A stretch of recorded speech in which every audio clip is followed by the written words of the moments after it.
누가복음 21장 29절부터 마지막 절까지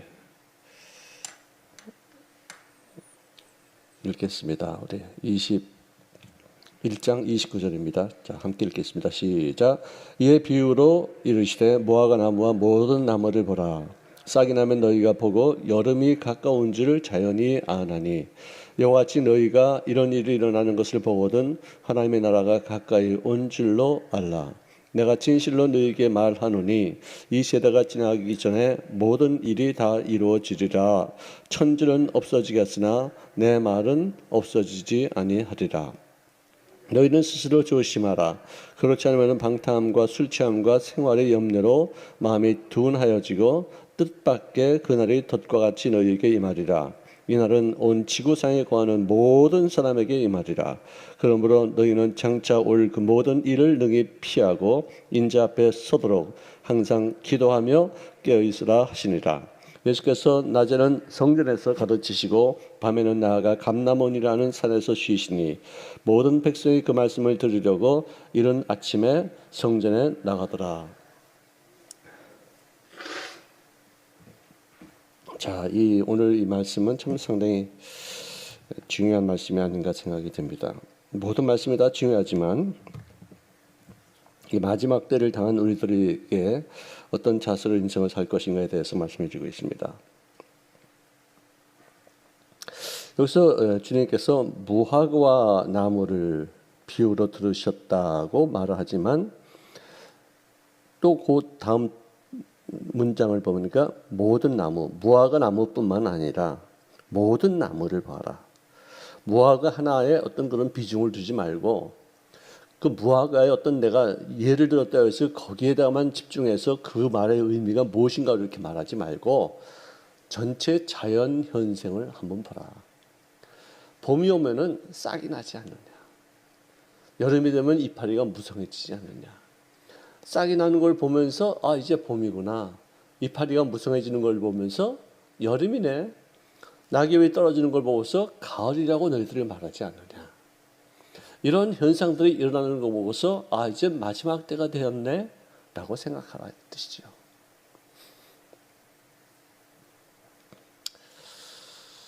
자, 여기서도 이런 일들이 일어나면 것을 너희가 보거든 하나님의 나라가 가까이 온 줄로 알라. 그러고 나서는 이 세대가 지나가기 전에 이 모든 일들이 다 이루어지리라 했으니 이 말을 들은 모든 사람들은 예수님 세대, 자기들이 살고 있는 그 세대에 이런 일이 생길 것이다 라고 생각했을 거 아니에요.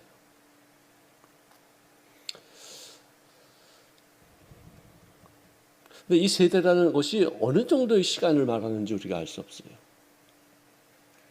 우리는 보통 세대 그러면 한 30년 정도 그렇게 말하지 않습니까? 근데 이 말의 뜻은 항상 그 정도의 생활, 너희들이 살고 있는 시대에서 마지막 때가 온다는 사실을 믿고 바르게 살아라. 아마 그런 뜻이 아닌가 생각이 들어요. 항상 말세라고 그랬거든요. 성경에 보니까 항상 바울도 말세 하면 자기 시대의 마지막 때가 올 것을 그거 알고 있었어요. 근데 벌써 2000년이 지났지 않습니까?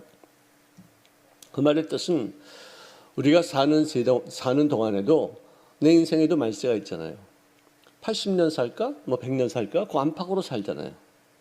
수명이 많이 늘었죠. 옛날에는 평균 수명이 한국에도 1945년도 해방 때 그때는 40 몇 살밖에 안 됐어요. 그렇게 일찍 돌아가시는 분들도 많았고 60 살면은 야 장수했다라고 해서 잔치를 벌였는데 요즘은 70 살아도 아무도 안 알아죠.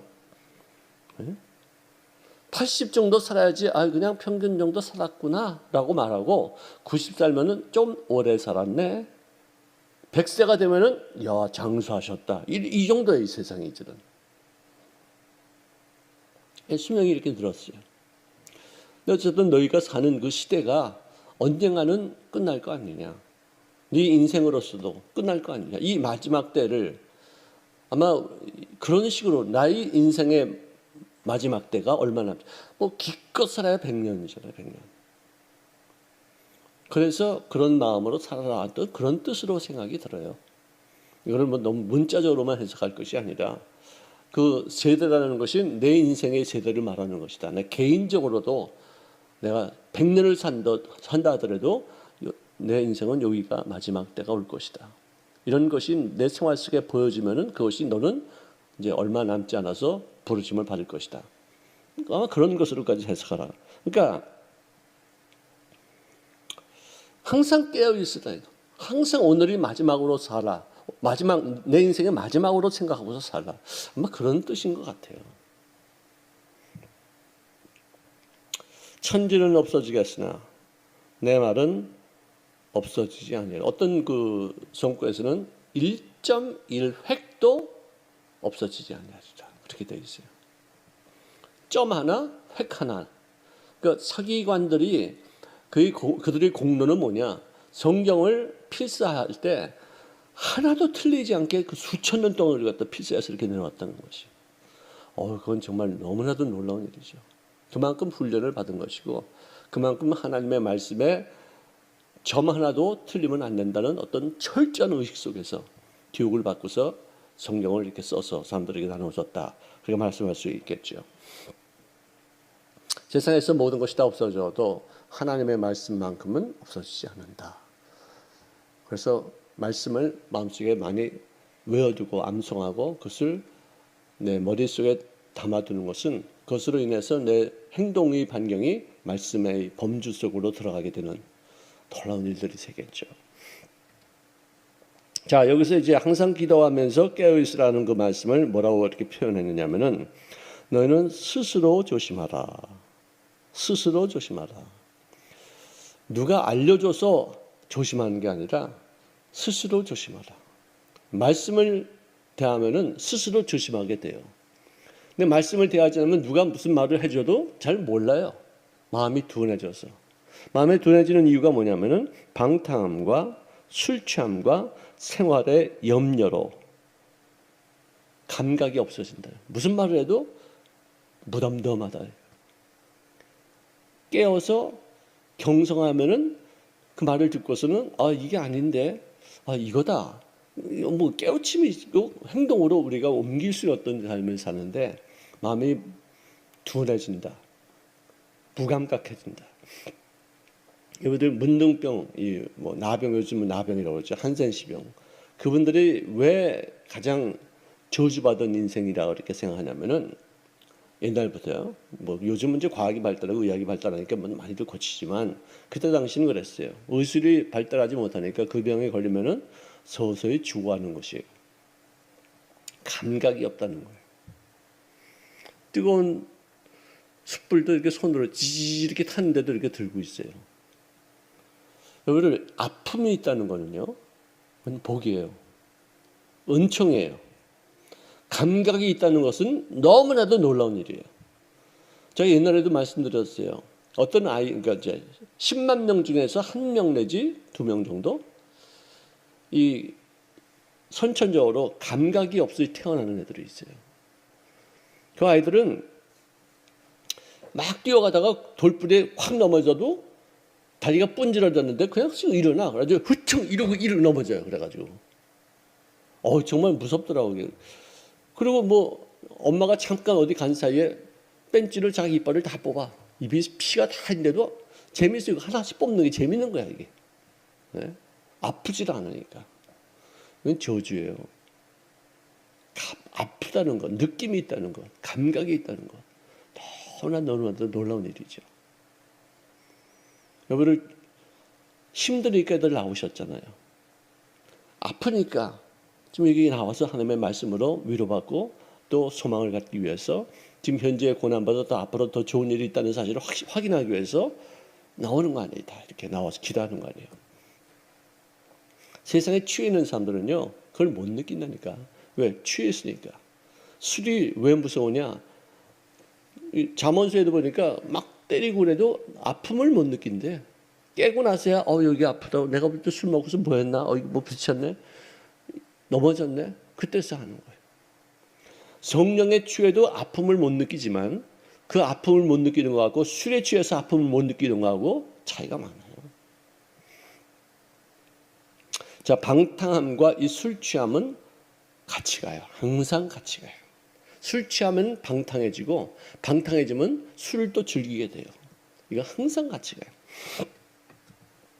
그래서 잠언서 12장 11절 한번 보십시다.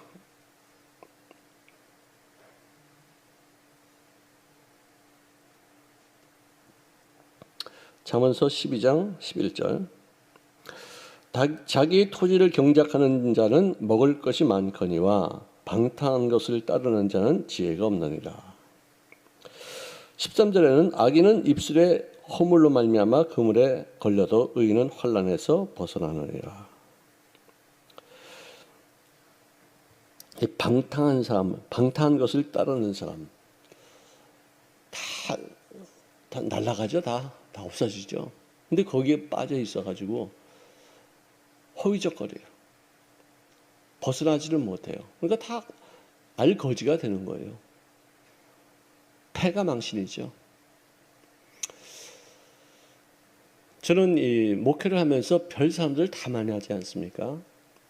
방탕하다가 세상 연락에 취해서 있다가 쫄딱 망하고서 예수 믿고 나서 다시 일어나는 사람들도 봤지만 어떤 사람들은 진짜 방탕하다가 끝까지 하나님을 못 잡고 망하는 사람들도 좀 많이 봐요.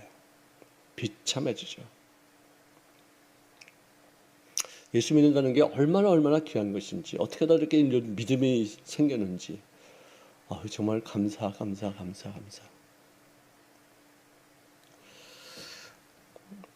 잠언서 28장 19절.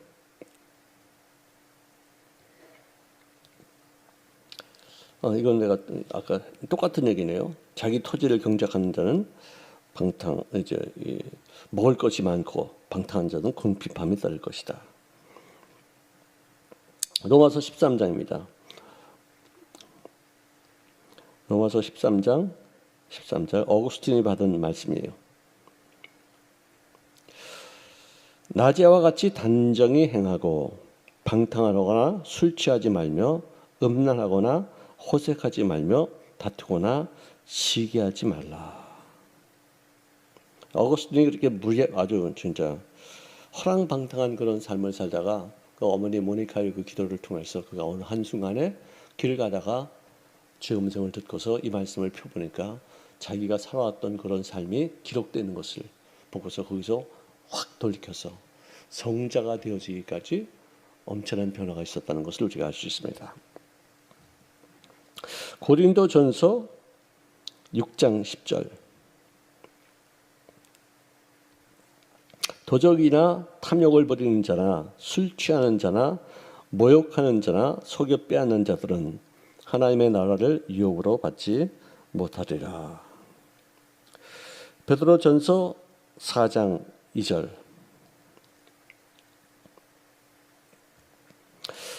자, 그 후로는 다시 사람의 정욕을 따르지 않고 하나님의 뜻을 따라 육체에 남은 때를 살게 하려 함이라. 너희가 음란과 정욕과 술 취함과 방탕과 향락과 무법한 우상 숭배를 하여 이방인의 뜻을 따라 행한 것은 지나간 때로 족하도다. 이러므로 너희가 그들과 함께 그런 극한 방탕에 다름질하지 아니하는 것을 그들이 이상히 여겨 비방하나 그들이 산자와 죽은 자를 심판하기로 예비하신 이에게 사실대로 고하리라. 자, 우리가 혹시라도 이렇게 방탕한 생활을 했다면은 그것은 과거에 했던 걸로 조촉하다. 그것으로 끝내고 이제부터는 좀 정결하게 살자. 이제부터는 예수 믿는 사람답게 살자. 언어에도 어느 정도 이 절제가 있어야 되고 모든 면에서 자기를 절제할 줄 아는 그런 모습을 갖추자. 이런 것이죠.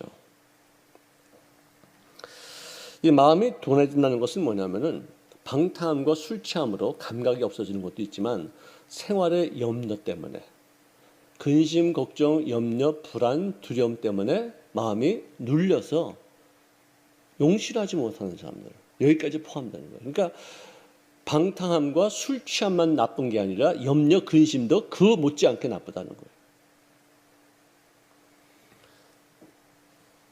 제가 항상 하는 말이 걱정, 근심도 이거 꿈이에요. 부정적인 꿈이에요. 아직 일어나지 않았어요. 아직 없는 거예요. 근데 있는 것 같이 부르지 않아요. 지금 걱정하고 이렇게 되면 어떡할까 하고서 상상하고. 그러니까 하나님은 없는 것을 있는 것 같이 부르시는 분이신데 우리도 없는 것을 있는 것 같이 부르다 보면은 잠깐만 거기에 상상하고 거기 빠지다 보면은 그것이 이루어진다 이거예요. 그러면은 어떻게 해요? 내가 이거 그렇게 될 줄 알았었는데 참 예언은 좀 좋은 것을 예언해야지 나쁜 것을 예언하지 말자. 그런 나쁜 마음가짐, 염려, 근심, 두려움이 있으면 그것을 쫓아야 돼. 너희를 향한 나의 생각을 내가 안 하니 재앙이 아니요 평강이요 너희 장래에 소망을 주려는 생각이라. 그러니까 하나님이 우리를 향하신 생각을 당신께서 아신다, 컨펌한다, 이건 확실하다. 뭐냐? 재앙, 염려, 근심, 이거 걱정, 이거 내가 주는 말이 아니야. 내가 주는 생각이 아니야. 내가 주는 생각은 장래 소망을 갖게 하는 그런 생각이지 걱정, 근심하는 것은 그건 마귀가 갖다 주는 생각이야. 분별해. 그런 거 있으면 거기 빠져들지 마. 그런 생각이 떠오르면 거기 눌리지 마. 쫓아! 이 더럽고 추악한 약한 귀신아, 내 마음속에 이런 염려를 갖다 주는 귀신아, 물러갈지어다. 용납하지 않겠다. 확 쫓아버리고서는 좋은 생각은 아무리 어려운 환경에 처해 있다 하더라도 좋은 생각을 자꾸만 받아들이는 거예요. 여러분들 숨 쉴 때 산소와 탄산가스가 같이 질소와 같이 들어오지만 나갈 때는 탄산가스가 많이 나가잖아요. 좋은 공기는 받아들이고 나쁜 것은 몸에서 자꾸만 빼놔야죠. 좋은 생각은 받아들이고 나쁜 생각은 자꾸만 멀리하고 자꾸만 쏟아내야 되는데 나쁜 생각을 간직하니까 숨이 막히는 거예요. 그래서 한숨이나 퍽퍽 쉬는 거예요. 여러분 왜 우리가 걱정하면 왜 한숨 쉬는지 아세요? 그러니까 걱정하고 근심하면 숨을 좀 적게 쉬어요. 위축이 돼가지고 조금씩. 그러다가 나중에 한숨 쉬는 거예요 이게. 걱정 근심하는 사람들이 그 걱정 근심하면서 눌려가지고 숨도 제대로 못 쉬고 있다가 답답하니까 한숨이 쉬는데 너 왜 이렇게 무슨 걱정거리가 있냐? 왜 이렇게 한숨을 쉬냐? 그래서 다들. 자, 낭비하고 방탕하고 마음에 둔해진지도 모르고 갑자기 그날이 그 마지막 때가 덫과 같이 너에게 말이라. 덫과 같이 말이라. 여기서 말할 때 이 덫은 한 개인적으로 임하는 게 아니라 지구상에 있는 모든 사람들에게 동시다발적으로 확 임하는 거예요.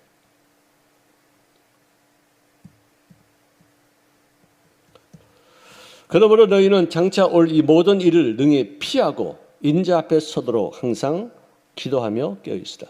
자, 여기에서도 7년 환난을 당하지 않을 것을 암시하고 있잖아요. 7년 환난을 받을 거라면은 야 너희들을 뭐 깨어 기도할 게 있냐? 그때 가서 이런 어려운 일이 있으면 그때 돌아와라. 그때 정말 7년 동안 환난 받고 올라와라. 그럴 거 아니에요. 근데 그런 일이 당하지 않도록 깨어 기도하라고 그러잖아요. 그런 걸 봐서는 하나님은 우리가 이 땅에서 그런 어떤 환난과 역경을 당하면서 마지막 때를 주님 오시는 것을 바라는 것이 아니라 그것을 면하고서 주님과 혼인잔치에 참여할 수 있는 그런 삶을 살 수 있도록 하라. 그 뜻이에요.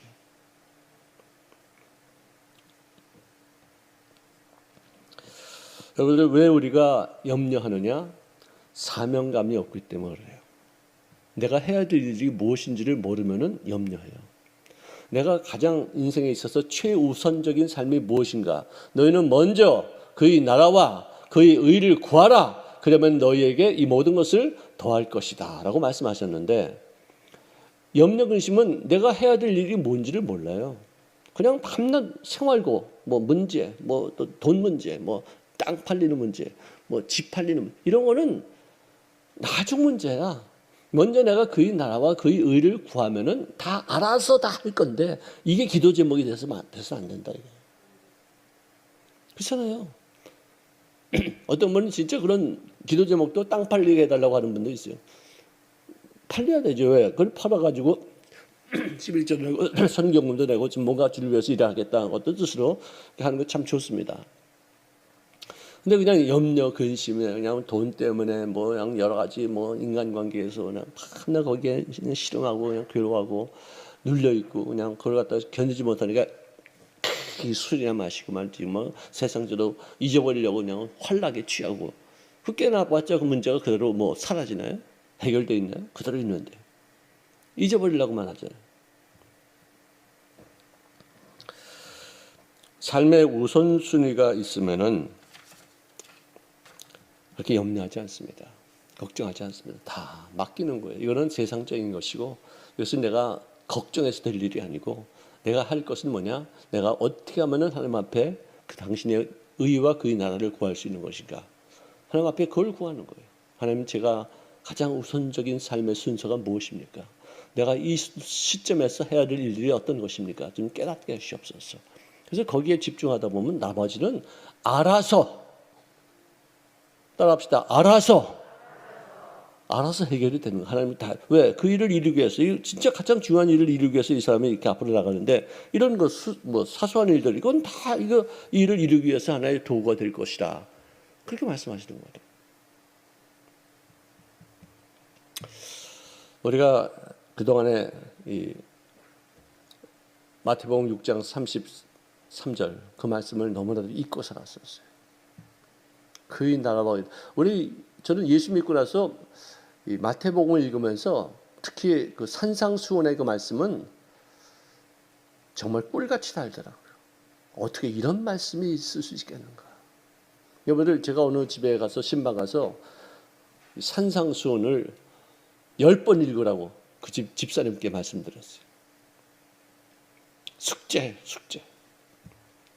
이 기초적인 말씀이 내 마음속에 확 들어와 있어야지 예수 믿는 사람의 냄새가 나는 것이지, 쓸데없는 말씀은, 물론 쓸데없는 말씀은 하나도 없어요. 그렇지만 너무 그냥 뭐 자기 본의적으로 유익을 추구하고 복 받는 데 곳에만 집중해서 하는 말씀이 아니라, 제자들에게 처음으로 산에 올라가셔서 제자들이 나오고 군중들이 나오니까 거기서 뭐 마음이 심령에 가난한 자는 복이 있나니 천국이 저희 것이며라고 시작해가지고 맨 마지막 7장 맨 마지막에 말씀을 듣고서 행하지 않는 자는 마치 모래 위에 세운 그런 집과 같이 창수가 나고 물이 커지면은 다 무너진다. 이런 것으로 끝나지 않습니다.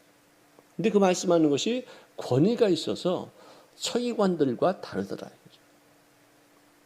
이런 말씀을 우리가 거의 암송하다시피 해서 내 행동 반경이 그 말씀 범주 안에 있게끔 만드는 것, 중요한 거예요.